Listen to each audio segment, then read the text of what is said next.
Welcome, ladies and gentlemen, to what used to be a wonderful podcast in which we would gather every week.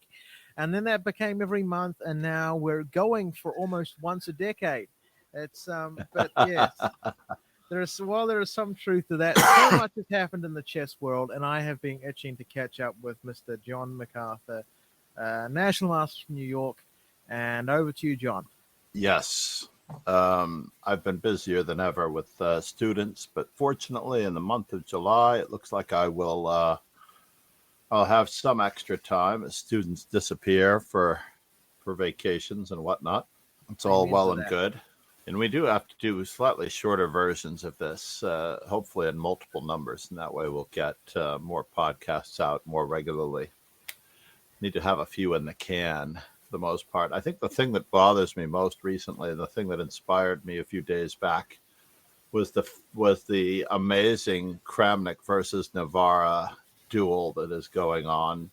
Kramnik apparently suing David Navarra for feeling as though he might off himself for being accused of cheating.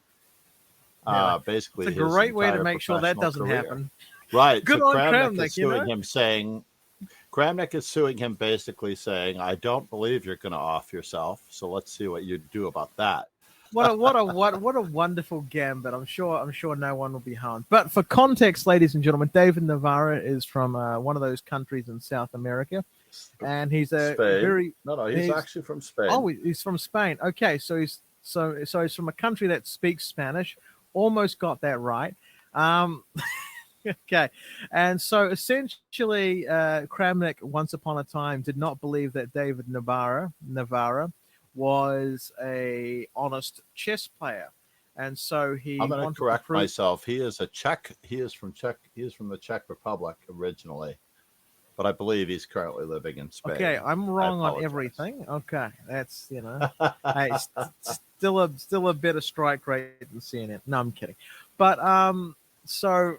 Essentially speaking, Kramnik did not believe that David Navarro was an honest chess player and thought that he performed way above what his actual chess skills was. So chess.com kindly decided to, make a whole lot of money and do a chess documentary, which is so nice of chess.com, humble and helping the chess community love it. And then they had a match in which Kramnik narrowly won. Congratulations, Kramnik, I guess. This was against Jose. This was against Jose. No, this is Jose. I'm drawing a blank on his last name. It's a hyphenated last name. The match was with Jose from, and you are right, he is from, that particular grandmaster is from South America. Okay. David Navarra is a separate I'm going to pretend that I meant this all along. Yes, I'm going to pretend that I got it. I'm pretending that I'm just backstory right now I here. Understand the two South different America grandmasters. Two different grandmasters. No, so I mean, it's hard to keep track of all of the people that Kramnik is accused of cheating because he's just like Machine Gun Kelly with the accusations. He's got like an entire roster of people that he's after. And he's literally trying to mow down the entire chess world. It is his fault because we can't keep track of it's his fault. Which grandmaster he's accused of cheating at any given moment. Now, usually, I'm right. You're right, John. It is his fault. Usually, that list is very small, and I would never have any trouble picking them apart. But like, he's really added to that list, and we haven't even gone into Hikaru's cheating past in history, according to Kramnik.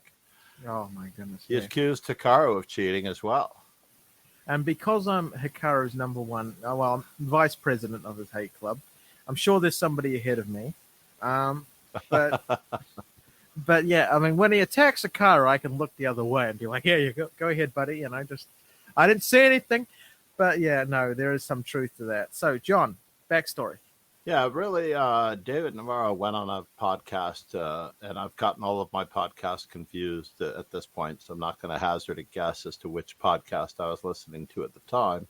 But basically, he explained that he endured a considerable mental strife for his professional reputation. He had had a period where he was peaking. He felt he was in the zone, and when we are in the zone, we actually don't even know what we're doing right or wrong. We just have this nice groove going, and I've been in it, and I feel like chess is effortless for a short period of time. Mm. And then, of course, somebody like Kramnik notices when he sees a grandmaster performing So well, he good of just him to has to notice, cut by them the way. down to size. Yeah, it's so Yeah, good of and him he to just has to notice. cut the poor guy down to size. And then, he'd been on a nice steady diet of, studying and training, and David Navarra is hitting his stride, and then Kramnik goes and cuts him in half with a cheating allegation.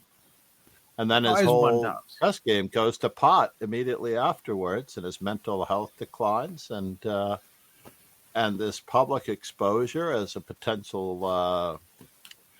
potentially dishonest person, David Navarra actually experiences. And for those of you, I just have to say that if you do feel that you are suffering from depression to the extent that it may impair your life or your livelihood Yeah, don't as a go near person, Kramnik.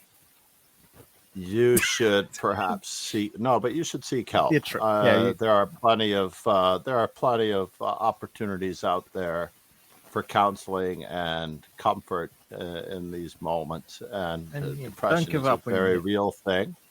No, Don't give up depression trying to is a get help. very real thing. So it's very tricky to deal Mm. with, and then to have someone, stick a knife in you at this moment of weakness. It's really, really tough. And Mm. ultimately, I believe it was on a Because We Care open letter from Navarra to Kramnik to stop making all of these accusations without any proof or it's like, how can you prove that a grandmaster of a high stature is cheating when they catch a wind or catch a groove? I've had Mm. tournaments where all of my opponents played into my favorite openings, and I just cruised right through with no losses. Winning $4,500 at one time, and I basically just felt like everything was going my way. And now, of course, anybody could say, he's, they could cut me down in size and ruin my life. Now, I would have no way of proving that I wasn't in the groove because I was in the groove. I have no idea what the heck I would do in that situation. If my entire chess world, it would curtail all of my income as a teacher and trainer, because it would ruin my reputation. It would cause Mm. people to question me, especially when it's coming from someone with the stature as the 14th world champion, the No, I know. 14th classical world champion. I'll clarify, because we have those 4 or 5 World Cup winners that were deemed world champions in 2 game and 4 game match A formats by slight FIDE for a schism, period of yes. time. But honestly, for anyone to hand out allegations like that with the responsibility that he holds as a professional player and someone that everyone looks up to, basically on Twitter, after Kramnik decides to issue a lawsuit against David Navarra for defamation of all things. And when I first heard about the lawsuit, I thought, of course, David Navarra should be suing Kramnik, but apparently it's the other way around. Yes. Kramnik is literally ruining everyone's lives. And David Navarra, whose life is ruined, speaks out about it. So Kramnik decides to sue him for defamation of As character. all reasonable people should, right?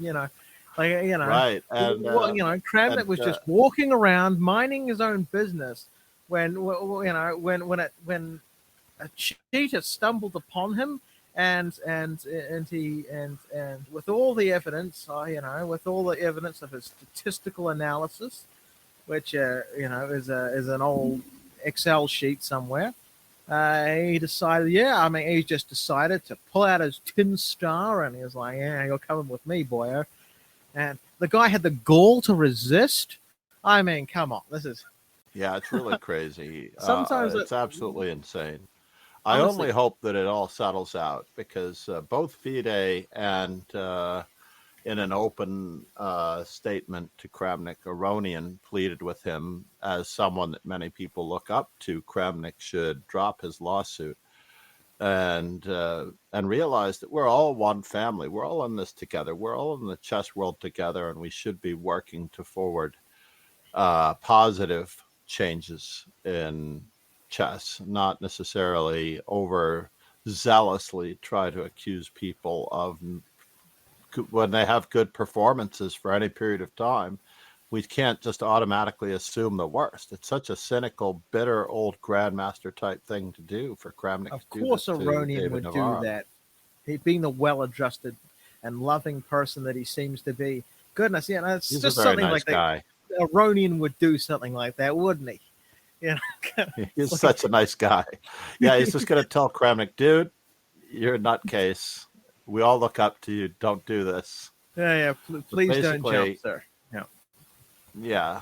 No, I mean, David Navarra, in his podcast, if you listen to the tone of his voice and the sincerity with which he pleads his case, it's like, why would you do this to a person whom you don't know?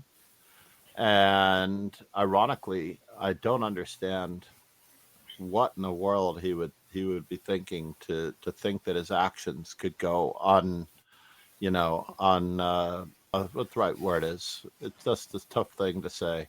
yeah. Basically, to say that to accuse anyone of anything, and there's so many things going on in the chess world that are much more important than worrying Anything, about if someone's cheating in any particular game. like He's just anything, is jealous. He's arguably more basically, important. I believe it's just the bitter old grandmaster, one of my favorite old grandmasters that understandably did have a reason to hold a grudge. Grandmaster Bill Lombardi, whom I knew for 25 years or so until he's no longer with us, obviously, but he had that bitter grandmaster problem because he was always going to be second to Fischer, no matter what he did. He actually won the 1955 or in the 50s. He went 11-0, right? 11-0 in a World Student Team Championship. He just mowed down all of his competition. And Fischer comes along and just, of course, not only upends the chess world with his results, but now you're playing second fiddle when you're in your prime and there's nothing you can do about it. You're just the wrong grandmaster in the wrong time in the chess world in the wrong century for the most part. It's just unfortunate that Kramnik has to feel this jealousy for everybody who catches a groove. Yeah, I mean, And I feel that's what it is. I just think that he looks around and he's jealous and he doesn't know how to keep his trap shut. I have vaguely defended Kramnik in the past because I'm an arsonist and I like to watch fires. But but even this is a little far. I'll defend many things in this world, most of them unrighteous and silly, but you know, being a complete dick to like everybody is it doesn't win you any prizes. It's hard to see how it's hard to see it from his point of view as it doesn't even seem to be a legitimate path if you take the most good faith approach at looking at it from Kramnik's point of view. Like you can't there's so many like things that you have to not know or simply not care about for for it to be even vaguely logical. I mean, it's It's just so sad. depressing, honestly. It's depressing, honestly. I mean, I understand that the press, the publicity in whatever format, like all publicity is good publicity, whether it's good or bad, perhaps for chess.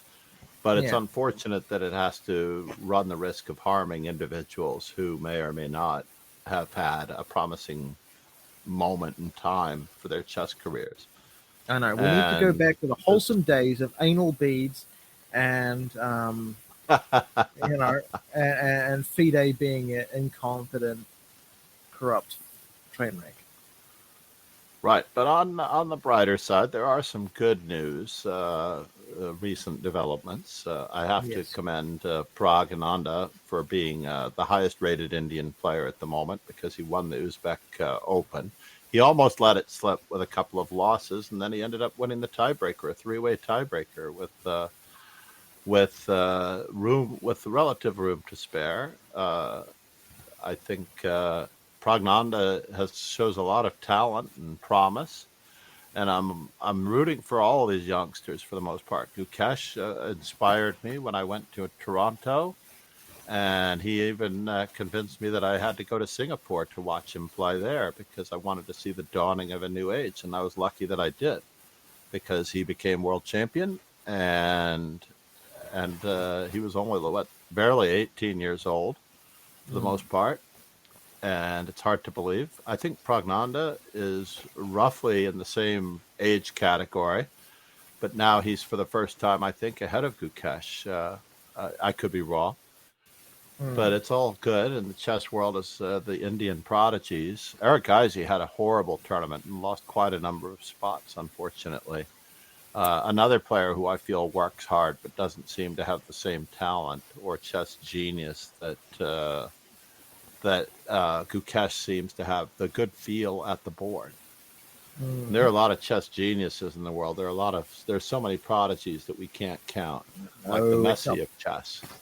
Like the John. Messi of chess. True. There's prodigy, sure, but I don't think there's genius. Genius is an overused word in the chess world, John. It is. It truly is. Well, I think the thing that bothered me most recently was that someone on whatever particular podcast actually said or made the assertion that because someone is a genius or a talented, all these words are really ridiculous in a general sense, because these players have an aptitude for chess, an aptitude for problem solving, and they are concentrating their lives in one particular area. This person in the podcast basically said that if they were doing anything else, they would just be an everyman, like they wouldn't have any aptitude at all. And I'm thinking this is absolutely ridiculous, because there are so many areas in life that are just like chess. For example, stock research, being an investor, or being able to analyze business models. I believe that once you know the values in businesses, whether it's returning on investments or the promise of future sales, or the business model for income and stuff like that, or whether it's a hard company which has an actual product versus a soft company which sells, like Google and whatnot. They're primarily making money on people using their software for free for the most part. I can't tell you how many of us use Google for free. Remember, ladies and gentlemen, if the product's free, you're the product. There we go. That's the wise. But on the wisdom. whole, there are so many talents in the chess world that we are just blessed by their talents, in my opinion, upon chess, to be able to improve our lives with their brilliancies and their. Okay, let me stop you. Let me stop you there, John. There's too much worship here. Too much worship. I think prodigies nowadays are overrated, and I'll tell you why. Because if you get any child, autism or no, and you stick them in front of a chessboard, and they get vaguely hooked to it, and you, for tens of hours per week, you train them in every sort of way, in every single position, and they play better and better people, and so on and so forth. And you give that 10 years, they're not a prodigy nor a genius. They're very, very good at what they do because they've put 100 hours, a week into that sucker. I mean, 100 hours a week might be a little much, but you get the point. Yeah. True genius is the player in the 1800s, like Paul Morphy, who had no reason to be any good at chess, had zero helpful way in the help of like actionable chess knowledge. I mean, Paul Morphy reinvented the way to play chess. Every chess or resource actually paved the way to be able to every organize chess resource he ever read was probably a hindrance to his health, to his entire chess career. That is genius. The man had actual photographic memory and actual talent in all fields. If I take a kid and I train him 100 hours a week, that's not a genius. That's a little robot who's pretty useless at everything else. Well, I'm going to have to tend to disagree on a few counts. Not that it's so much genius, but at that age, and I have to say that I'm very lucky to have worked with some very talented youngsters. I would differentiate only in the sense that certain individuals at that age are able to absorb information and catalog it and make use of it better than other youngsters. And of course, there is a certain amount of passion that has to go into it. For example, if the child does not actually love it, then there is probably not a chance that they're going to become a grandmaster. One of my good friends, who or any real good I player. wish he continued, Josh Waitzkin. I wish he had continued on his way to become a grandmaster. Instead, he went on to become a grandmaster slash world champion in Tai Chi. He refocused his efforts towards something that he was passionate about. But primarily, he was brought to tournaments, and many tournaments were organized by his father, who is a dear, sweet relative man who meant for only the best. And he wrote the book Searching for Bobby Fischer. He was a I believe he might have even been a sports writer at one time, but he basically decided that his son's aptitude for chess would inspire him to write the book that inspired the film Searching for Bobby Fischer. And it Mm, highlighted some of the messiest parts of the chess world, including the park players, the hustler mentality, and things like that, and the competitive nature of breaking down other individuals in competition. There's a scene in Thinking Searching for Bobby Fischer where he tells the story of the monster being chased by the villagers. And then in the movie, Josh Waitzkin, spoiler alert, goes to the next tournament and realizes that he's the monster that everyone is after because he's on the top board. Now, interestingly enough, Josh Waitzkin never became a grandmaster because I don't think his passion was truly in it. And that was the only thing perhaps keeping him because he certainly did work hard enough. As you said, most of the players are plied with knowledge. They're plied with technical skill. They're plied with examples and stuff like that. Like Grandmaster Mark Arnold, I think I have mentioned him before. He did not necessarily open a book on his own. And I think you were very complimentary in saying that he had a wonderful coach and some wonderful trainers that helped him along. And well, most of today's talents, to a certain extent, are coached by really, John, really good trainers. my point, Ramesh, my point, John. When people, when I say this, people go, "Well, there are plenty of." They list a bucket full, like I mean, a whole oil barrel full of examples of people who never touched a book and were geniuses, so-called geniuses because of this. And I say unto that, that's like ridiculous. Like, they did not open the book themselves, but if you've got like, it takes an elite teacher, it really does.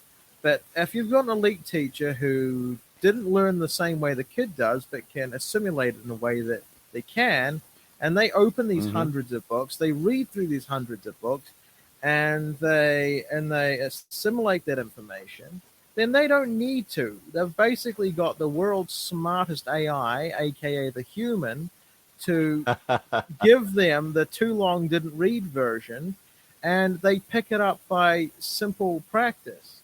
Basically, John, you're a human chessable course, and and these That is and these partly and these true. kids and these kids are able to learn what took you reading the book in simple one-on-one sessions. Now, because you're so good, John, you've turned what's an incredibly complex problem into what a session that can be paid for by very diligent parents.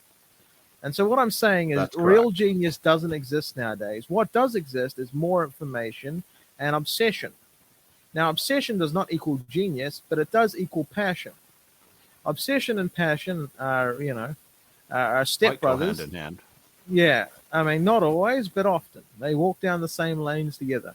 That be my only point. I don't think there's a sudden increase in prodigies. I think there's a sudden increase in information. That's my Well, it all thesis for today. depends on the inspiration in the first place. The inspiration in the first place. The LA Chess Club, for example, recently asked me to give them my story in one sentence. And basically, I discovered chess purely by accident when my cousin, we ran out of the board games. We ran through Monopoly, Risk, Operation, for example, Battleship, and all of that. And we came down to the last game, which we ran through rather quickly. We ran through every game in his closet, playing together and also as a family. We did Yeah. not get to any card games. That could have probably led me to poker, perhaps. Hmm. But chess was the last game that he had in there. And I said, this is just interesting, and then he had to teach me how to move the pieces. And within the weekend after that, I discovered a book that had the values of the pieces on the inside front front Hmm. piece of the hardcover. It had the hardcovers have these nice book jackets, and the Yeah. values of the pieces just had to literally be placed in front of me in this book. And Hmm. fortunately, my stepmother at the time purchased the book with the threat of taking it out of my allowance if I didn't win against my cousin. And it was very expensive for those days. I mean, it was like a $30 hardcover book, which in 1980, 81, might have been January of 1981, it was quite something. Uh, because I'm like, all right, this is quite the gamble here. And I picked up not only did I pick up the game enough to at least use the exchanging values of the pieces to beat my Hmm. cousin, but uh, within a month or two later, I think it was May, my stepmother comes home with like about 15 to 20 books that she'd bought at a quarter a piece from the local garage sale. And the local garage sale had his best games, volumes 1 and volumes 2, with about 220 games in each of the two of them combined. It Yeah. had so many good books, several Reinfeldts and Larry Evans, and it had Botvinnik's 100 selected games in there as well. I wish I could remember every book that was in that stack. Coincident, But I but definitely coincidentally started. timed it. I started going through all of those games over the summer. I'd never played in a tournament. I didn't know tournaments existed. I went through all of these, Hmm. and my first rating was around 1,200, and coming out of a tournament, which back then, today it would probably be like 1,400, perhaps.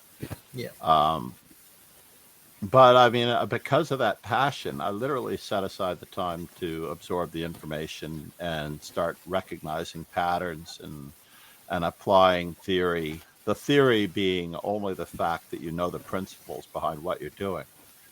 And so many of these other young geniuses are pushed into chess to a great extent. And I'm Hmm. using so many other young geniuses very loosely by their parents who wish that they would live vicariously through their Oh, sons or God bless daughters. them. Yeah. I Yep. mean, Asian And we're parents are very the one lucky. reason I have money. Like, you know, they want their kid to learn chess, and God bless them. Sometimes their kid And the doesn't, good news but is that many of the students do perform and many of the students do take it to the next level. yeah. But it's so hard if the parents are not into it. I would like another girls' national champion. I have a young lady that I'm working with who connected with me at the previous girls' nationals, and I believe that she easily could win the girls' nationals, if not this coming year, the year after, and many years after that.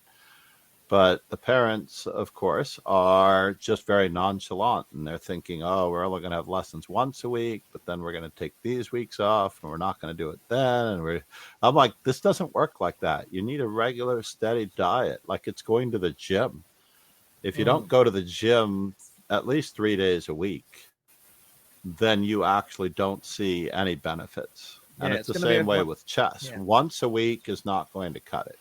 there's a wonderful It's just scene in not. Searching for Bobby Fischer that that shows the conversation to the parents before the dad gets really hooked on sending his kid to the top.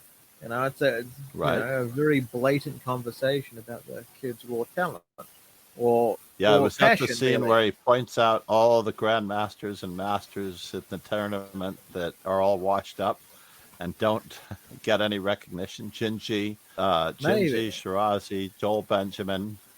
I'm trying to Joe, think of who's in that. Asa poor Joe, Hoffman. No, it is unfortunate, right? poor, Basically, Ben poor Kingsley guy. is pointing out all of these players whose lives are only chess. And are you sure you want this for your son? I think that's the scene that you're referring to. Maybe it sounds very, very similar, but yeah, no, you have to like it's like you either have to there's one or two.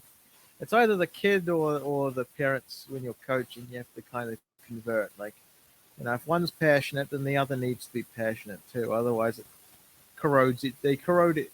If one person is, it goes to the lowest common denominator essentially. If the passion Right. isn't there for both people, then one person's lack of passion corrodes the other, and doesn't it's not Yeah. always the It truth. sort But of yeah, short circuits the whole process. It really does, that is true. unfortunately. So on this wonderful on that wonderful note, what else have we got to talk about, John? I feel like Well, we've I worn always that feel like conversation dry. Hikaru Nakamura is one of the true geniuses of American chess. No, John. Just No, to John. sort of I've seen that man confidently call Greenland like the Arctic Greenland.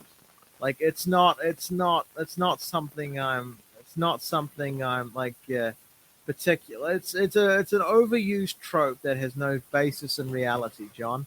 Like whenever he said once in an interview, and I'll go out on a limb here and say I do not believe a single syllable of what he said there, that he has made more money day trading than chess. I do not believe that for 1 second, John. There's nothing he couldn't pay me $1 million to believe that. I mean, he couldn't. I mean, it wouldn't. There's not an amount of money I when believe that. Why? how Because long the ago was average that day interview trader. though? It was. I don't know what interview it was. It had. In the last It few was. years? But was it in the last few years? Oh, John. I mean, I'm only 23. It's got to be the last few years. Um. You're only 23. I forget how young you are. Yeah. But no, So. during COVID, I actually made quite a bit of money also trading because every time Trump would dump on a stock and I would see Amazon go down in value, I would literally buy Amazon and I would make several $100s instantly. Look. Only because I didn't have more money to put into it. Now, if There was. Hikaru has more money to put into it, it's possible that he did exactly the Yeah, same thing. there's a wise saying that often I've heard, even a blind squirrel finds a nut. But anyway, what I'm saying is the average day trader loses money, and the average day trader has got more time on his hands than the professional chess player slash streamer slash husband, wife, boyfriend, whatever. Well, but he wasn't a husband then. But the point being is that I don't believe for a single second that he has enough time to cultivate the edge that a good day trader needs. That's right. Just Because because, I just do know that because. there are successful day traders in the field, Well, there is true, but obviously. it's like there are successful people who represent themselves in court too, but the average isn't on there. And now, when you take his statement, now I'm going to go on hammer this point a little bit. When you take his statement, he says, I make more money. I've made more money day trading than from chess, and that is absolute. There's no fucking way he could make more money day trading than playing chess because he's so Given his goddamn well successes paid. at chess. Yeah, it's like Right. saying it's like Jeff Bezos' ex-wife saying I've made more money from being an author than I have being his husband. Being an I mean, ex-wife. I know it's utter bullshit. Like I mean, Hikaru Nakamura, there's not something I can't deny is that he's extremely well paid at winning chess tournaments. Now, if he'd made more, he would be, if he'd made more day trading than he had playing chess, I'm just saying his net worth would be north of probably 50 million at that point. Like, That's right. yeah, I mean, like, I'm not saying that he hasn't spent some money, but I'm saying that, look, don't check Well, my math, but it's almost right.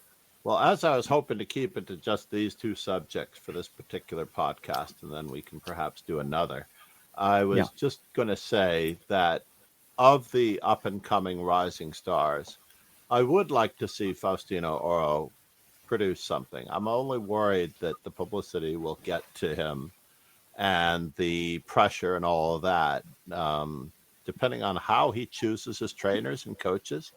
Basically, to me, this is key. Gone are the days when you could memorize openings and be able to win a chess game. Now you actually have to go for the long haul, coordinate your pieces throughout the middle game, and handle the transitions from the opening to the middle game and the middle game to the end game so well, and be able to produce a result, basically getting blood out of a stone, because all of the chess positions that we see today are death-defyingly equal. Like, we're dealing with triple zeros across the board for much of every broadcast, and the commentators are crying their eyes out trying to make it entertaining, while the Mm. games have not yet produced any mistakes. It's Yeah. not uncommon to have all the games end in a draw at the end of a 4 or 5 hour period, especially in classical chess. Oh, riveting stuff to The, beau- commentate. the beautiful thing about rapid chess and blitz chess is that it tends to produce mistakes, which can be capitalized upon. So therefore, we have more volatile games. And it Mm. makes it more entertaining for the viewer to be able to see it in 25 to 30 minutes, watching a 15-minute game, a bloodbath, than Yeah. to wait 3 hours. Even Anish Giri in a podcast interview said, "There's nothing for me to watch for 4.5 hours. I'll watch the openings, I'll see what they choose and the intriguing ideas that they may come up with. But then he goes to sleep, and then he'll wake up and check the results and then review the games once the games are over to see what in the world happened. That they, A, didn't win a game where they had an advantage, or B, seemingly won a game that they shouldn't have won." And I feel that that's the best way to do it on average. The recaps and the commentary for most of these broadcasts are What where a the show of magic faith, money John. is. Well, what a show of faith. The best way to look at chess is the first 15 minutes and then go to sleep. I mean, that's a show of faith in the Well, chess establishment. I tell you, Well, there are some commentators that make a difference. For example, when Yasser Serouan is on for commentary, I am almost always going to stay tuned. When many of these commentators, like Christian Shirilla, are making the Mm. game entertaining, then I have a very good chance of No wonder staying they pay him with $25 in them. a gift card. And I believe the commentary team does make a difference, and I think that we'll Oh, go into this definitely. more. We'll go into this more. Which are the best in a later podcast? We'll Oh, go into which absolutely. are the So best many opinions to commentary be had on teams. this. In short, I Yes, think David Howe but is back. It needs serious back surgery for holding up like the Chess 24 commentary team. Like yeah, this guy's got herniated discs all over the show. Like this guy should be given the best indeed. opioids known to man and put out the Speaking pasture. of I mean, another prodigy, yeah, and he was also another pseudo prodigy for his day among English chess players. But he was raised in the era of his peers Nepo and Carlsen. Literally, he was the spoiler as a prodigy or as a young chess genius, I think, for whatever reason. I think it was the World Youth under 14 or something like that, where he played the spoiler by beating Magnus Carlsen when they were younger. And Nepo, I think, dropped the ball at another stage for whatever oh, reason. But these young prodigies that are coming to the fore now, and of course it's hard to name so many past Abisha Abimanyu. I'm going to butcher his name. I apologize. Is one of the U.S. prodigies who I think has a very good chance of challenging for the World Championship someday. In fact, even when a young student of mine and I were having this conversation, I basically say that the primary goal today is to hopefully reach the top 8 candidates for the World Chess Championship. After that, it's a boatload of luck on average. It's like, are the other players going to be on fire? Is someone going to be in the zone, or is it going to be you? And we don't know which of those 8 players at any given moment are going to be the ones deemed worthy enough to challenge for the World Championship for that every 2 years now, instead of every 3 as it was in the 90s, 80s, 60s, and 70s. It was every 3 years, the World Championship. So literally, if you did not make that lucky roulette wheel pick, for being on your game for that time period, you had to wait another 3 years. And then if you, by the time another 6 years has elapsed, or by the time 6 years has elapsed, or yet another 3 years, 9 years, your career is well past you and you never had a shot at becoming world champion. You just didn't get it. And at least every 2 years, we now have a chance to get a world champion. It would be nice, ironically, in my mind, if we could be able to refine the world championship process to becoming a yearly thing. There was a time when I didn't want that. I liked the fact that someone could dominate for 3, 6, or 9, that Magnus Carlsen could be world champion for 15 years or 20 years. But even he said, that's it. Are we past that stage where we can rely on Magnus to like dominate horrifically? Like, right. He's only dominating now in rating only. Yeah, well, true enough. But like, are we well and truly past the time where Magnus will swoop in and just dominate absolutely everyone and set the bar? Or are we up for coin flips? Like, whoever's on the candidates has the iron suppository up their bottom and decides that they want to win that day. Is this simply what we're looking forward to? Right. Do you think for the next 8 years until we get a new Magnus? Assuming there can be such a thing. But overall, I think I'll bring this arc to a little bit of a close with the Kramnik Navarra statement that he shouldn't be trying to sue anyone over these statements. He should be more responsible about his remarks as far as accusing players. And I have to say that each and every chess game... What's that? When will Kramnik sue Kramnik? When will Kramnik sue Kramnik for defaming himself? Yes. Yeah. By actually opening his mouth at the wrong time. Yeah. But this witch hunt, for the most part, of trying to find cheaters has predominantly overwhelmed the whole of chess to a certain extent. I think it's the most common topic when I have with a non-chess player is about the cheating situation. When in reality, I feel that every chess game, there are so many hundreds of thousands of chess games, if not millions of chess games, tournament games played throughout the year. We're not just counting the online games, but I'm just talking about the over-the-board games. There's like 100,000 chess games played in tournaments around the world that 1 or 2 people may or may not be actually cheating over the board, versus the increased percentage that they could be cheating online. And we're talking about millions of games being played throughout the year. I attempted at one time to download all of the Lichess databases from each of the years and cycles, and I just don't have enough hard drive space to hold all of the chess games. I literally do not have enough hard drive space with a 4 terabyte hard drive to manage the millions upon millions of chess games that have been played among titled players alone in the online community for the last, so many years. It just seems like that. But to be concerned about cheating seems to me like being bothered by a grain of sand that is more like a shard of glass on the beach. And Kramnik is going to go on and on about this grain of sand, this shard that injured his toe. Yeah. When there are so many other games to be proud of, and the beauty of the beach itself is overlooked, basically. You have the beauty of the beach and the water crashing, the waves, the sun striking you. The beauty of the situation is that we have a wonderful chess world across the whole. And he's overly concerned with a handful of grains of sand that happen to be of inferior quality, or perhaps corrupt in his mind. It's like, what in the world is this that we're concentrating on this tiny amount, microscopic amount? If people are cheating, there are very few things we can do about it. And if people are cheating, the only people who can do something about it are usually paid to do it.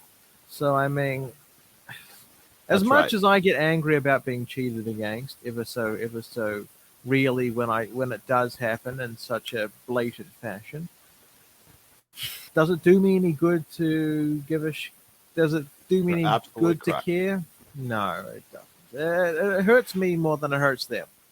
Like if I so perhaps we could Perhaps we could wrap up with maybe suggesting a 12-step program for Kramnik where he should accept the things that he cannot Yeah. change and work on those things that Go he straight can. to the vodka, Kramnik. Stage 10 straight away. And he should start issuing apologies, making amends with all of those as part of the 12-step process as well. Start making apologies and amends with those whom he has offended, really, because Mm. he doesn't know how adversely he's affected any particular player by trying to highlight this situation. Anyway, it's been a pleasure, Rogan. We're going to do Oh, this again shortly. And I really without a do mean doubt. And I shortly. don't believe that for a second, John. But in any event, it has been a pleasure. Please check out Rogan Joe Sloan as Kingslayer Sloan on YouTube and Twitch. You may Amen. find me Hallelujah. as Master Chess Dojo. Maybe we'll talk about the history of this chess nomenclature. I am Master Chess Dojo on Twitch, YouTube, and of course also on all the other social media platforms, which are too Every single numerous one to of them change. I checked. You think that I'm Master Chess Dojo on every single one of them, Every single one of them. including He's on, Snapchat, which Nemo and, dragged me into.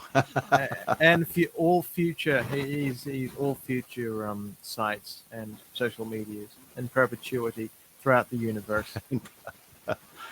Indeed. So I can't change my name so easily as so many other streamers have done. I check out some of my favorite streamers and they've changed their streaming name. And then I check them out a few months later and they've changed their streaming name again. And I'm like, what the hell? What kind of branding is this? It's crazy. Crazy. But Rogan, it's been a pleasure. Until next time, we hope everyone has very good chess games and finds their own personal grooves worthy of being challenged as a cheater. Take care. Go with peace and get sued.